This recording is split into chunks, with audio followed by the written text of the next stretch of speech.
kwen abusie wo se me bo kwen nya kwen eton no Kumasi Biaso me kire se me bo dewro ai na wotwe atwam a Ghana stars ye se ya bobo agropad ma me so aye se papa hey eso aye sho a kotokodi sika twitwiri di ai Ghana ne nsanwa mu sia ye match no kotokodi sika twitwiri di koto akuapim polo senka won ko defend yen e wo nsanwa mu wono okọ aye hwe ya go bi antimi aba we na jese impanyifo didi mu aye se no oba bia na no wadin a one mbema ne koako e wa masantin tankasi yeso ene ye hwe na ye hwe so betime ye konfu agrada ai okonfu agrada no tumi nyine kita no hwe so betime agikap ye aba abre Ghana ono so koya ono mpo de wendi 90 minutes wendi 30 mpo ano se free mu a kese Ghana ye ne tutu agu ye nsam ye so ya pese agikap we na nana o ka se ye nye spectators my nye spectators ye nye citizen eti asa awrefie kakra to Ghana na America Ghana say na nei me kire se parliament hono no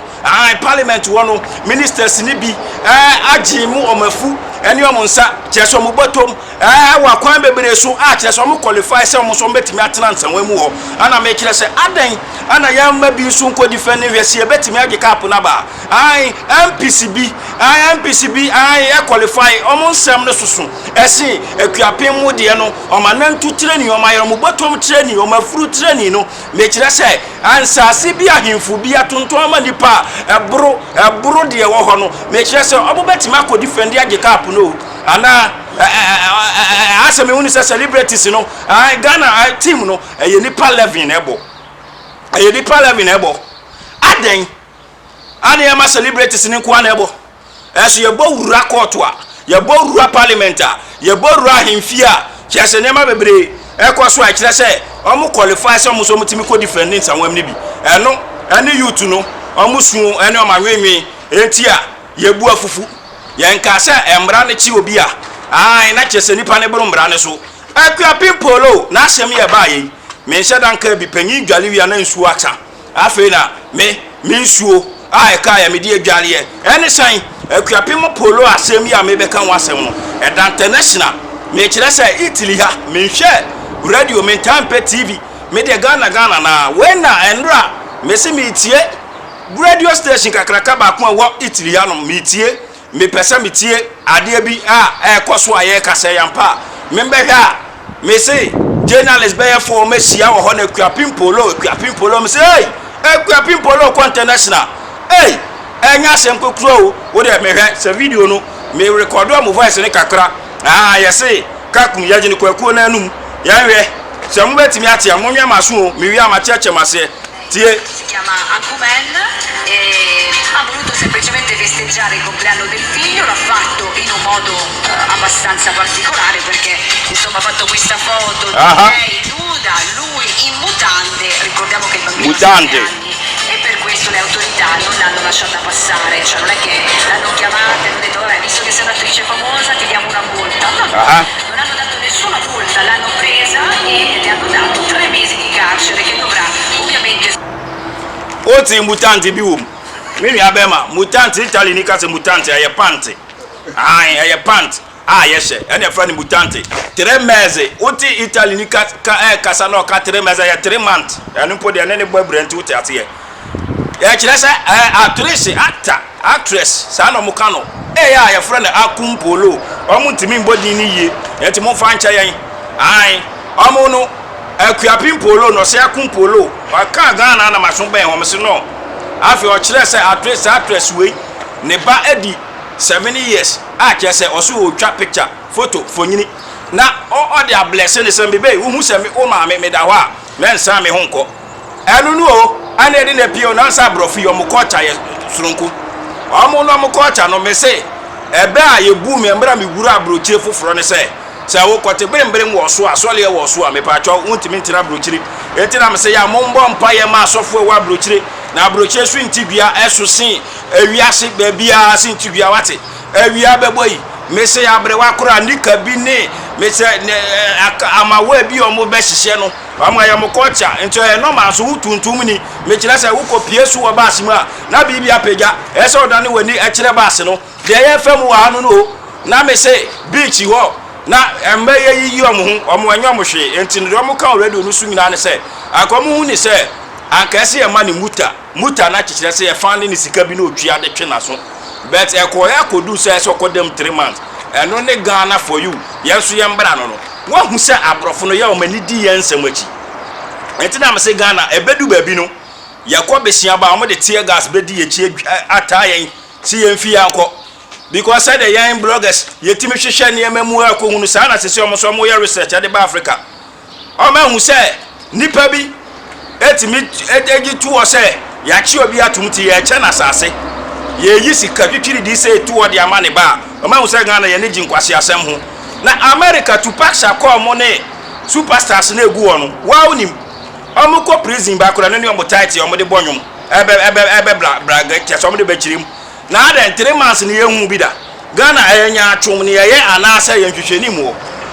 obi timi mafa ne baka na mafa me pacho papa na oye check crime check si your friend say okọ prison ne nam lolo kwan so ebu enjanka ne omo ebre no me pacho ohia sika usika no we de also de perfume no ohia bi na ode ayado ya muni ho ana ma me nuafo miensa bi a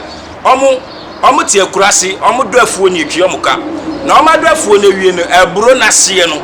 omo kwa na omo akọgwegiri ase no omo akoyam na no ana mo foto de ye mole de ka kokode mo mbadi e mo mba ne kura no kwahye okọ jese nam kro mu nya binwe maami omo si obi afuo mu a wado awie kwate sase a papa trimodenfo ade omo akọkọ to ajeli omo yeso mo kodem se 3 years so dem wante sa asem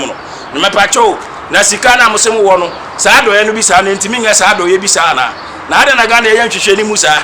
na ya chi obi 3 months say also who follow American star omo star no anyi hu no omo star no so ne prison ne say prison ya nyo omo hwio ebi kwa 7 years ne 20 years ne ade na afa ade na Ghana asemu ba ya nchi no ya nya hwembre ne ya chi ne wie so a na nipa na kwa nipa bonifuo yi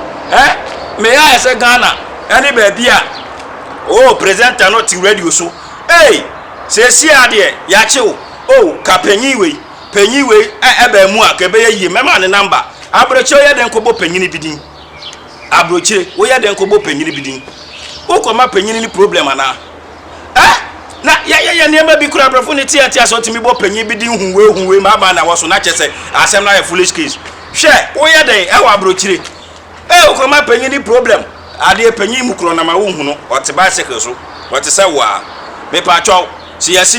ye follow abrofo no na ye ya de o Ghana ne afa broni din yanto so a yesi enye papa nti ye nto agese ye pe made in Germany and Italy America baby to so a ene o musubani bi no ye nchi superstar mo so sa ansemfon no so ye nka se ye fua eche no so na mum se mbra na ye dwuma de a ene na parliament wo bebregu ho mo qualify so mo kwado matra university ye nchi bi sa ne ye hu se ye chichiko ye nam ne ye chichiko de ya na etimichi obi a nchi bi nja bi eno ne ye nibre ye de yayoa ye se ye no nkwan ye ni abre nkwan ne kura se ye no ma ye ba bekeka ye bosusu asem efisa acheche na aba no ya hwa superstars ne nkwan ne etimichi ye ana hiafo na asem kra de ye nte na so ye watitiri dibi ewo parliament wa hemfu nim ne ade aka ya chi bi sa anka be man internet ne so ye de ye din akokama ekrapin polo asem na da Italia ye kan radio so no ma ye fan sha ya adwene mu se asem bia ene ensem bia ye di wo Ghana wono ye di ni kakau abrofo ne hwe ye papa enti ebedu baby ye babesia ba o de tear gas na beta ye wati o de tear gas sa ye ensem ku akwa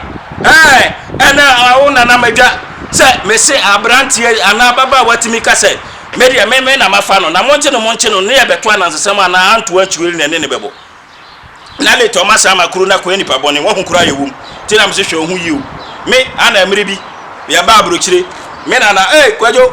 kwabna bawani na to asasi o me se na papa mate me yesa me ko pasa asi bi ato ayede abumi brege sikane nso de beti yede abumi brege afa de me baga na me bechi me kronfo a police for ye hu no me ama twetwe sika ma na danfo yi na mamache na police for age o ka ede yede kwache no age so to petrol afa me to petrol aso mo ka yi aban de ya na me to petrol egum ye kwachi ni wie ya boga baby a ya asem ye mo bono no wa man pe no wa yira ye be so mo baba na sika da o ni nne me friend na baby enko police ya transfer ni kwa oni ya bi oni Ghana for you no enyafo ne nsam ni bi ano ehye ene ye sa ye de amomo no omo nko me yense nko yi omo ba ye omo den nhwehwɛni mu na dɔso do wɔ Ghana mesrɛw nhwehwɛni na dɔso abrafo ne hwɛ yɛn na me ka kyerɛ wo radio no na mabɔ akyerɛ no enti se yɛ bibi ne yɛ fɛ se yɛ a wɔ ekuro mu na na sɛ mmerɛ du sɛ abrafo no so mu discuss yɛ ɛwɔ radio so because adesrɛ no akyɛ ai adesrɛ no yɛasrɛ kyɛ ai yɛasrɛ kyɛ se o mani abere pa me kasa bebre abi ana maka de yɛnka na so me condemn ne ma bi a ɛkɔ a yɛn na yɛte broni kuro so yɛn sɛ broni anka on di sansamfo no na yɛmu bi esua efisɛ na mani abere pa o hwɛ ma bɔdwe sɛ ya hu sɛ mani abere pa because yɛhwɛ mu fee no nkrofo bi betimi abonsawa mu bo ni bi enso yɛmfrɛ wɔm me ya yɛ sɛ blaster wo sika ana yɛfrɛ wo na wa bɛbɔbɔ ade ne yɛmfrɛ ministers ni ahemfo bi ni assemblyman ne assembly woman bi na mo ma mebo ansa wan mo boy bi ni ehu se amo so ma koma ba na superstars any celebrities nko an yan chi bi nka ho yanchi bi nka ho ai blaster no me kira se ai befu wom infanti fo ma uza fo wom ni akeka afra ne ngina ga no do ba ko eti se etimi chi a anya celebrities no nko egu internet me kira se ye was parliament celebrities wo amo so ma qualify o ma ye train ya che yanchi bi nka ho na ntwehwenim na ye bebre dodo makra mu nyina sasam na ye ode na anya oda aye madwen kire ai obi enu osefo asem pa kododo asem pa so na maka no kura churo do